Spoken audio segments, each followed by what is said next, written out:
Il dottor Morris ha fatto i suoi studi a Oxford ed è stato poi chiamato all'Università di Ginevra per creare lì il laboratorio di genetica molecolare. Nel 2013 si è trasferito come direttore del Dipartimento di Diagnostica Molecolare presso SynLab. Ad oggi è uno dei membri della Commissione federale per la genetica umana e del Consiglio della Rete Europea in qualità di genetica sulla qualità. Tra le sue pubblicazioni vi sono anche le recentissime linee guida dell'ESHRE sulla procreazione assistita e la genetica. Lui parlerà in inglese, ma capisce benissimo l'italiano, quindi se volete poi fare domande si può tranquillamente farle in italiano. Grazie Alessandra, grazie per l'invito, buongiorno a tutti. Sono due problemi oggi. Primo, non sono graziano. Due, non posso continuare in italiano. So I will switch to English if you will forgive me.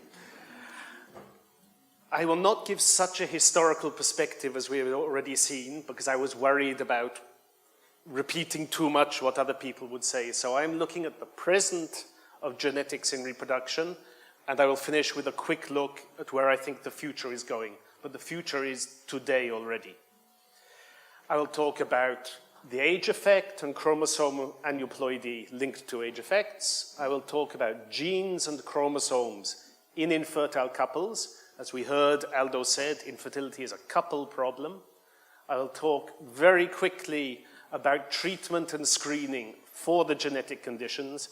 And as I said, I will finish with a quick look at the future.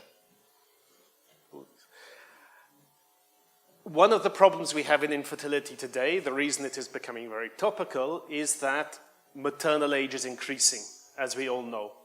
Here in the lower corner, you see the oldest confirmed mother who has ever existed, Maria del Carmen Busada, who at 66 years of age in California lied about her age to an infertility center. She said, I'm only 55. And she had twins, as you see, with an 18-year-old mother, biological mother, and a 21-year-old biological father. 3 years after the birth of her children, at the age of 69, she died. The oldest natural mother, the characters have changed a little bit, the oldest natural mother known was in England, a lady who was 59 years old, and she went to her doctors. She said, Doctor, I have really strange symptoms. I'm terrified it's cancer. And he said, it's worse than that, you're pregnant. So maternal age is increasing, and this is leading to a number of problems. Maternal age is, of course, linked to an increase in chromosomal anomalies, we all know that, but also older mothers have older partners. And paternal age as well is linked to decreased fertility, like with the women, and to an increase in recurrent abortion. This graph I discovered a couple of weeks ago, and it surprised me a lot. It is not the mountains outside the window. Look just at the right-hand side from the middle to the right. In 1975, about 5% of pregnancies occurred to women over the age of 35.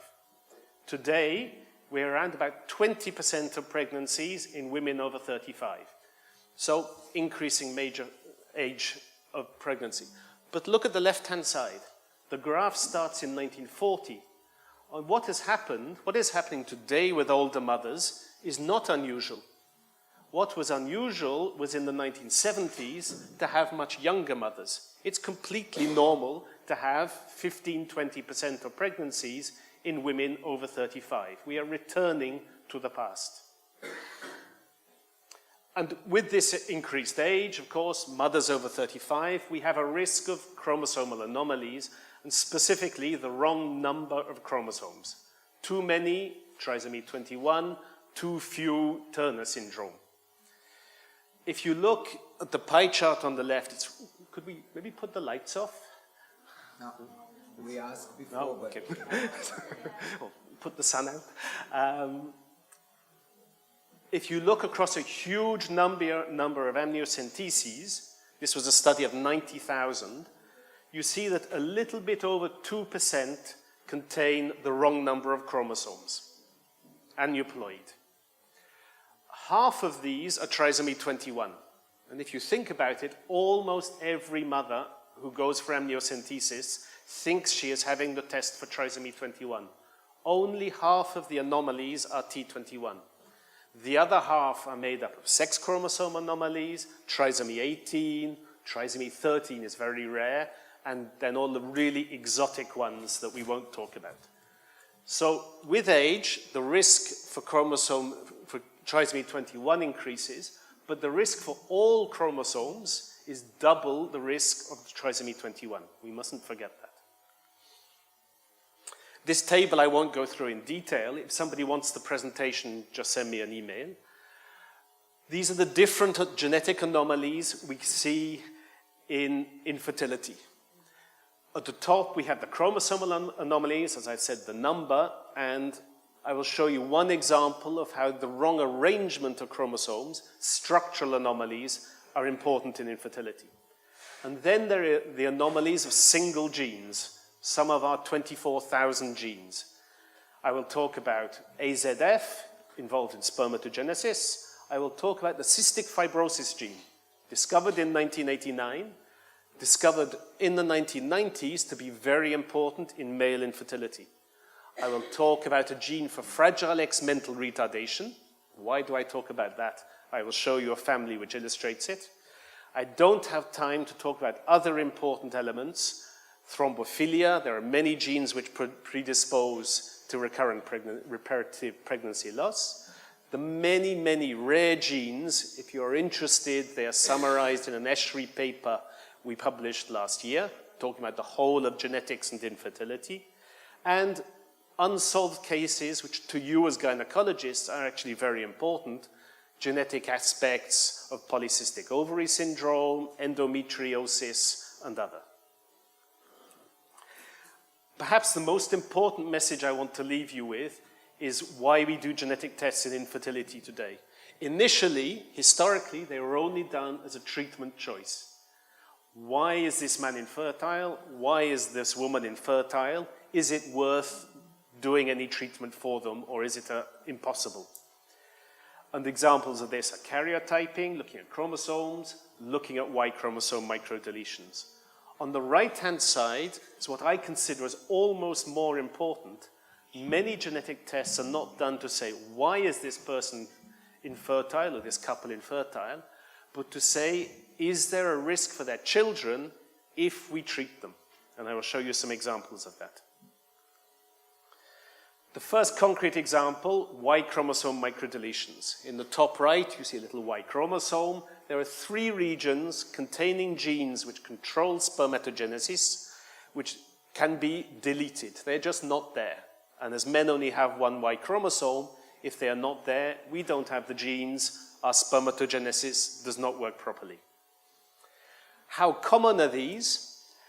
If you look at the riskometer on the left-hand side, 1 in 1,000 at the top, 1 in 3 at the bottom, you'll see in the right-hand column, in the general population, about 1 in 250 or 300 men have a Y chromosome microdeletion. And then there's a dosage effect. If you look at the bottom, in oligozoospermic men, you have between 1 in 10 and 1 in 30 with a microdeletion. You take men with less than 5 million sperm per milliliter, and it goes as high as 1 in 10 to 1 in 5. Azoospermic men, you are looking at something like 1 in 5, 1 in 4 azoospermic men with Y chromosome microdeletions. This test is done for the treatment outcome. According to the nature of the microdeletion, we can say we have a good chance of obtaining spermatozoid if we do a testicular sperm extraction, or we have 0 chance. And so it's a treatment choice. The second example, I've mentioned the wrong numbers of chromosomes, numerical anomalies. The second important group in infertility are the structural anomalies, where 2 chromosomes are rearranged. I don't know if you can see the little picture where the yellow chromosome and the red chromosome have a translocation, and this has an effect on meiosis. So gametogenesis and development is incorrect. In men and women, about 1 in 250 people have a chromosomal translocation. So there's a 1 in 2 to 1 in 3 chance that someone in this room has a translocation. It's not me, because I'm genetically perfect, of course. And if you carry a translocation, normally you have no health problem until you reach the age of discovering you're an infertile couple. In men, there is typically severe OAT or azoospermia. In women, quite often pregnancy starts, but there's early recurrent pregnancy loss. For both sexes, there is a risk of aneuploidy, the wrong number of chromosomes in the embryo, fetus, or baby. So this is a prediction. If we succeed in having a pregnancy, is there a danger to the baby?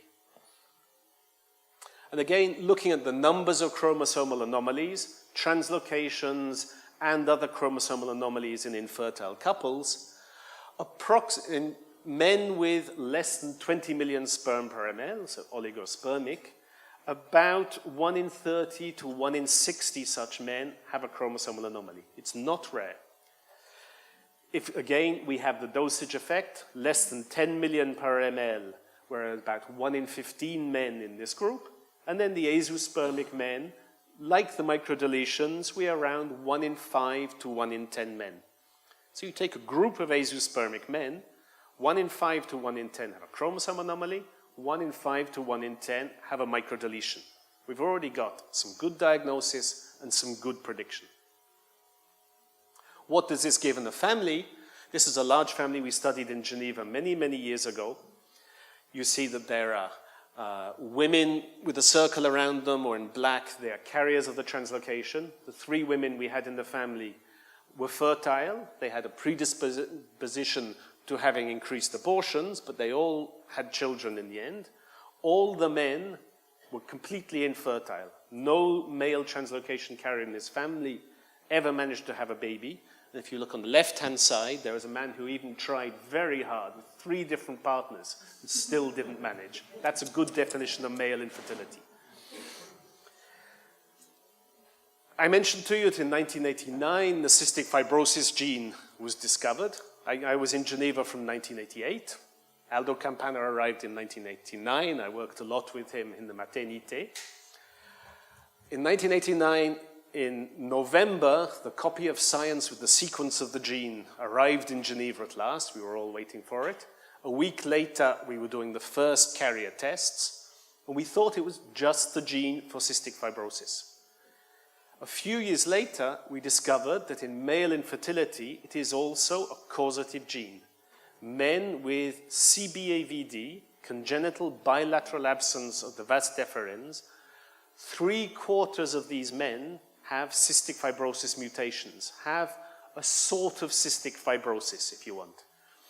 1/3 have 2 cystic fibrosis mutations in the gene. Another third have 1 mutation plus a special mutation we call 5T in the same gene. Another group have 1 mutation, cystic fibrosis mutation we find. Uncommon, we don't find the second. Unless we analyze the whole gene, we do not find the second. And 1/4 are normal, like anybody else. So the cystic fibrosis gene is a male infertility gene. What does this mean? It means that if you take a man with CBAVD and through assisted reproduction you make him fertile, great, he can have babies, his sperm work fine, they just can't get out. But there is a risk of real cystic fibrosis in the children. 1 in 25 women in Switzerland carry a cystic fibrosis mutation. So these couples have a very high risk of having children, not with male infertility, but with cystic fibrosis, which is a lethal pediatric onset disorder. It's not only the case in CBAVD, in azoospermia and in oligozoospermia, we also find more CF mutations. This is a test not for the couple, but to predict for a future successful art.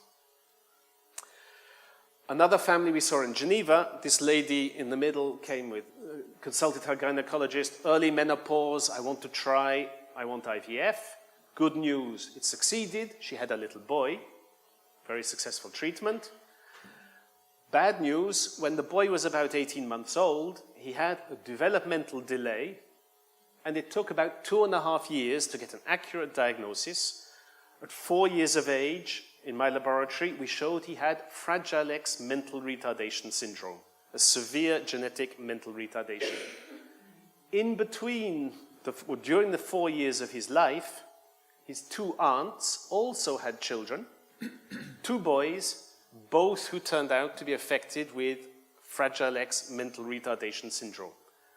And all the 3 sisters carried a pre-mutation of this gene, no effect on their intellect. The only effect on them is premature ovarian insufficiency.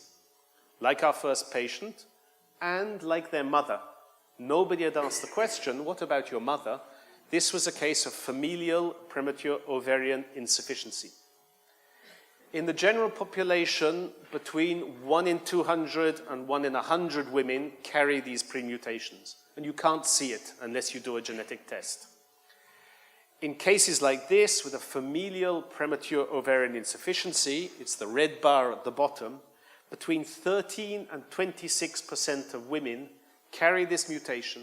So if you successfully treat them and you help them have a baby, there is a very high risk of mental retardation. Last few slides. So what art can do, we have seen it, it brings pregnancies to couples who are otherwise infertile. And this has a risk of age-related aneuploidy and a risk of genetic disease. What can we offer as screening and treatment? We have a talk this afternoon from Beatrice Oneda about NIPT, so I'll be very quick. In the 1970s, like Graziano, when we started doing amniocentesis for chromosome anomalies, the only screening was, Madam, how old are you? That was the screening test. Over the years, we improved this, we added different criteria. In 1996, we had the first trimester testing, which detects 85% of trisomic pregnancies. Today, you will hear this afternoon, we have NIPT, which detects about 99%. What is the effect of this in Switzerland? Firstly, the first trimester testing. In Switzerland, we have 85,000 births a year, let's say 85,000 pregnancies. We would detect, if we did them all, 190 cases of Down syndrome. With NIPT, the best test today, we detect 220, a little bit more, nearly all of them. We may miss between 1 and 5 per year. The first trimester testing has a false positive rate. We would tell 4,000 women, you have a high risk, consider amniocentesis. And if they all had amniocentesis, there would be 20 pregnancies lost just because of this procedure, because of the false positive rate. NIPT has the effect of reducing the number of amniocenteses. We would only have 85 false positives for 220 true positives, and we would have no amnio-related pregnancy losses. So this is the evolution which we are living today. The effect of this on the population of Down syndrome across Europe. Here again you see the expected number of babies with Down syndrome in Europe. The lower black line is the observed rate. Screening in the last 15 years in Europe has reduced the incidence of Down syndrome by 50%. Probably the ones who remain are largely women who chose not to interrupt their pregnancy. Treatment options for genetic anomalies, we have heard. Prenatal diagnosis is highly accurate. It carries with it a risk of pregnancy loss, and the other major disadvantage is that it's a pregnancy which may go to therapeutic termination of pregnancy, which is very suboptimal and is always a little ethically difficult. PGD and PGS we heard about briefly before. PGD is embryonic prenatal diagnosis. It's highly specific. It looks just for the defect. It's very accurate today. It has the problem it requires IVF in what may be a normally fertile couple. There are legal constraints, as we hear, and it's expensive. We discuss that later today. PGS, which is changing its name at the moment, is for age-related aneuploidy, typically women over 38 years of age. It needs IVF, of course, but maybe they need IVF anyhow. The same legal constraints and cost, but it is becoming a very efficient method of eliminating the maternal age effect. This map has changed since I had it a few months ago. Really, in Europe, only Switzerland and Austria have extremely severe constraints on PGD. Everywhere else, PGD is available, even if it's not very accessible. About a decade ago, we did a survey for the European Commission on PGD laboratories. 10 years ago, we found 61 centers offering PGD. We heard there are 990 offering IVF. And the latest figures from ESHRE in the graph on the right show we have experience of 58,000 cycles of PGD and PGS. It's not rare and it's not new. It's standard practice. 33,000 cycles of PGS, 10,000 cycles for chromosomal anomalies, 13,000 cycles for monogenic disease. It's standard science now, and there's no good scientific reason for it not being available in Switzerland. To summarize, the recommendations that I make to our gynecologists, karyotype is necessary in male infertility, female infertility, and in couples with repetitive pregnancy loss. You have to do it on both members of the couple. It's not only a woman's problem. Fragile X mental retardation, the FMR1 gene, is to be used only in the woman, and if you have a woman where you suspect premature ovarian insufficiency, particularly if she has a family history, you must do it, or you may be responsible for helping this lady have a child with a severe disease.